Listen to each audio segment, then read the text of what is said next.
ना अफवाहें, ना सनसनी, ना हवा हवाई बातें, सत्य और तथ्यों के साथ खबरों की तह तक।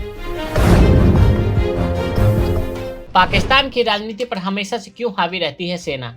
जून के महीने की बात है। अमेरिका का व्हाइट हाउस, जहां पर खुद को दुनिया का सबसे शक्तिशाली मुल्क कहने वाले अमेरिका के राष्ट्रपति ट्रंप और दुनिया के सबसे पिछड़े मुल्क पाकिस्तान के फील्ड मार्शल आसिम मुनीर के बीच लंच पर चर्चा होती है। वैसे तो ये कोई असामान्य बात नहीं थी कि ट्रंप ने मुनीर को लंच पर बुलाया, बल्कि खास बात यह थी कि जनरल आसिम मुनीर को ट्रंप ने अकेले व्हाइट हाउस में आमंत्रित किया और पाकिस्तान के प्रधानमंत्री शहबाज शरीफ उनके साथ मौजूद नहीं रहे।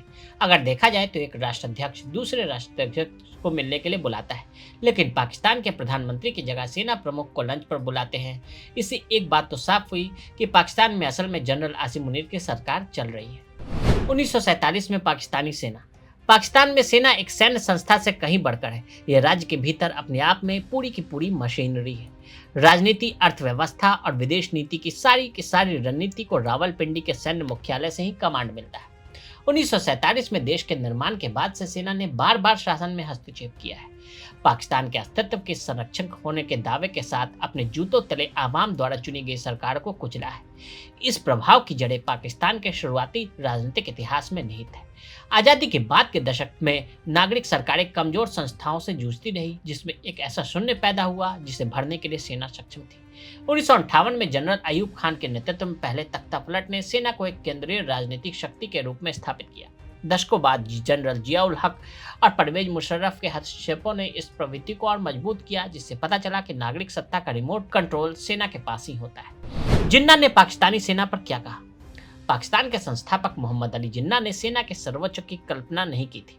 1948 में आर्मी स्टाफ कॉलेज क्वेटा में एक भाषण में जिन्ना ने कहा था, यह मत भूलो कि सशस्त्र बल लोगों के सेवक हैं।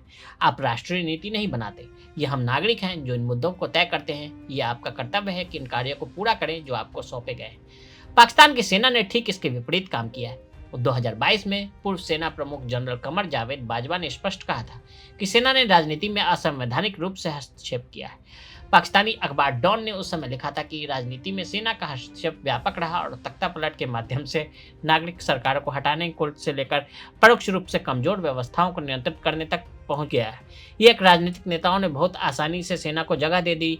उनकी कमजोरी के कारण संस्थागत सीमाओं का उल्लंघन हो रहा है। सेना और लोगों के बीच संबंध। अपनी पुस्तक the army and the democracy में पाकिस्तानी अकादमिक अकील शाह ने लिखा है कि लोकतंत्र में सेना कानून के शासन से ऊपर नहीं हो सकती। हालांकि पाकिस्तानी सेना नागरिक कानूनों की प्रणालियों के दायरे से बाहर दंड से मुक्ति के साथ काम करती है, क्योंकि वो खुद को कानून से ऊपर मानती है। समय के साथ सेना की भूमिका विकसित हुई है। 2007 से 2008 में सेना ने शासन विरोधी प्रदर्शनों के कारण खुद को सत्ता से बाहर कर लिया। 2008 के बाद से जनरलों ने राजनीतिक लोकतंत्र को सहन किया है, क्योंकि प्रत्यक्ष सैन्य शासन को सेना की छवि और हितों के विपरीत देखा गया है। अगर आप भी लेना चाहते हैं देश दुनिया की तमाम जानकारी तो आज ही सब्सक्राइब करें हमारे चैनल को। साथ ही नीचे दिए बेल आइकन को जरूर दबाएं ताकि हर अपडेट आप तक पहुंच सके।